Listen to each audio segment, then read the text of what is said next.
Anak Jakarta, dari 105 pulau yang menyusun formasi gugusan Kepulauan Seribu di perairan Teluk Jakarta, terdapat satu pulau yang selalu sibuk, namanya Pulau Onrus.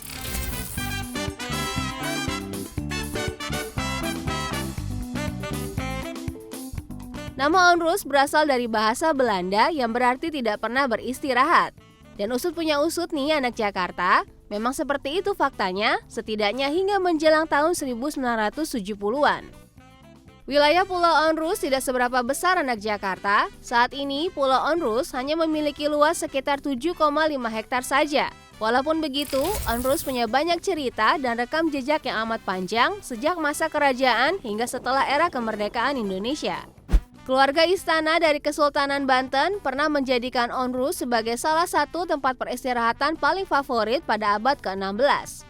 Kala itu, Onrus ibarat permata paling bersinar di gugusan Pulau Seribu. Bagaimana tidak anak Jakarta, angin sepoi-sepoi dan deburan ombak hadir menenangkan siapapun yang bertandang ke sana. Pada tahun 1610, VOC berupaya menjalin kesepakatan dengan wakil Kesultanan Banten supaya mendapat izin menebang pepohonan di Pulau Onrus untuk bahan membuat kapal. Dan permohonan VOC pun dikabulkan nih anak Jakarta.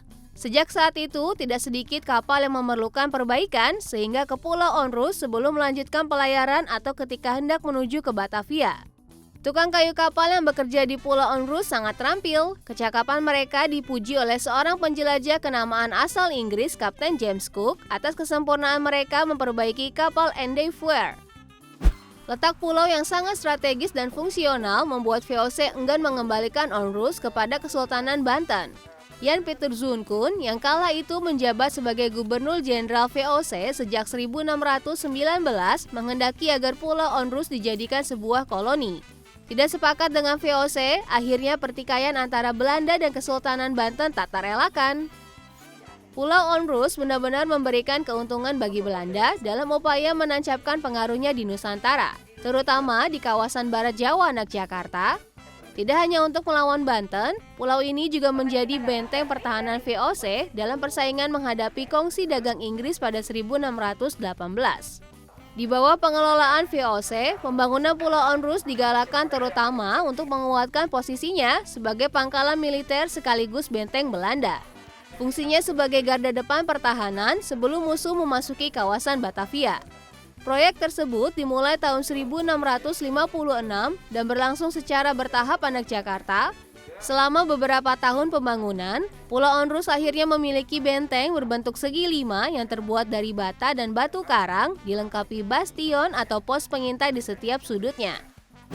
Pada 1800, Belanda sempat kehilangan kendali atas Pulau Onrus anak Jakarta, tepatnya ketika Inggris berhasil mengambil alih pulau tersebut. 16 tahun kependudukan Inggris di Pulau Onrus menimbulkan kerusakan yang sangat nyata. Hampir seluruh bangunan dihancurkan tanpa jejak. Namun, setelah tidak lagi di bawah penguasaan Inggris, perlahan-lahan Belanda kembali merestorasi kondisi Pulau Onrus. Pada 1828, pembangunan kembali digiatkan. Selain itu, pulau-pulau sekitar termasuk Pulau Bidadari, Pulau Cipir, dan Pulau Kelor juga dihidupkan sebagai pendukung Pulau Onrus. Kehadiran Tanjung Priok yang dibangun pada 1883 meredupkan peran Pulau Onrus dalam perkapalan dan pelayaran.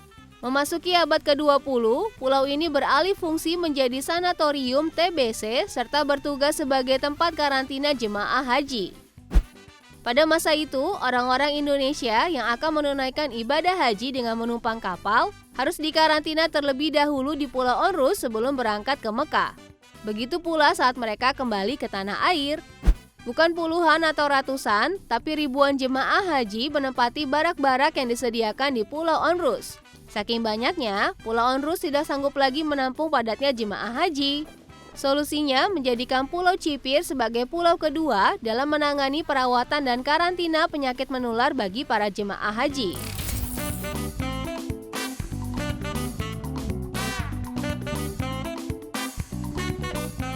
Jika berwisata ke Pulau Cipir atau Pulau Kuiper, anak Jakarta bisa melihat reruntuhan bangunan bekas rumah sakit, seperti bilik kamar, bekas kamar mandi, barak penampungan, bahkan ruang operasi loh anak Jakarta. Selain Pulau Cipir, ada Pulau Kelor yang menjadi pendukung Pulau Onrus anak Jakarta.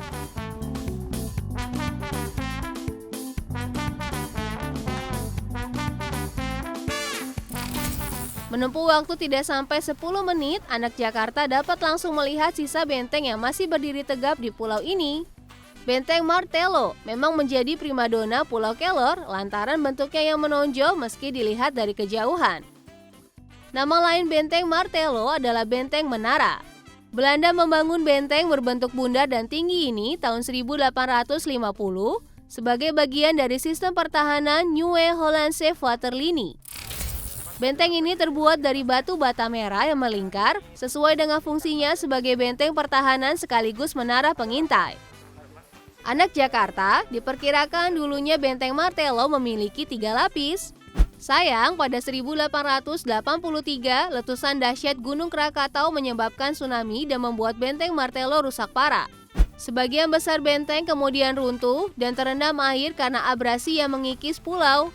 Untuk itu, bagi anak Jakarta yang berkunjung, baiknya menjaga aset sejarah ini ya. Salah satu caranya dengan tidak menginjak atau naik ke struktur bangunan benteng Martello, sekalipun hanya untuk berfoto ya anak Jakarta.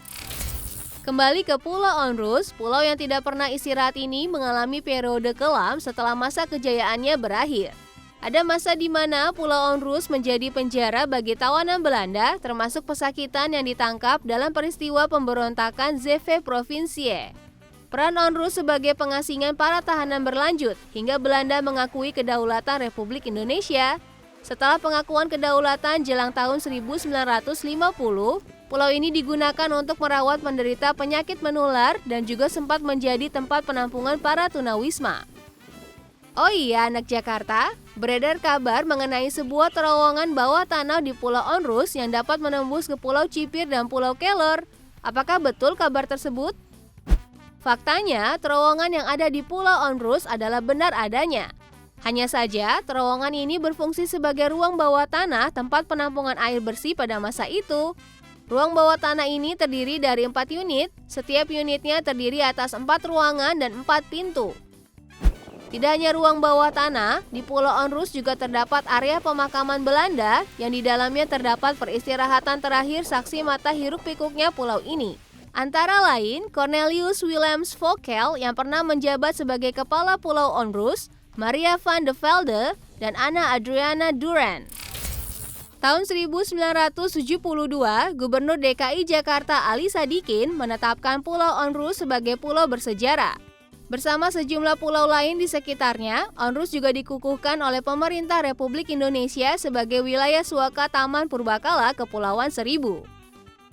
Jalan panjang kisah Pulau Onrus merupakan bukti nyata adanya kehidupan dan perjuangan pada masa lampau ya anak Jakarta. Sudah sepatutnya kita bersyukur dan lebih bersemangat menjalani denyut kehidupan saat ini.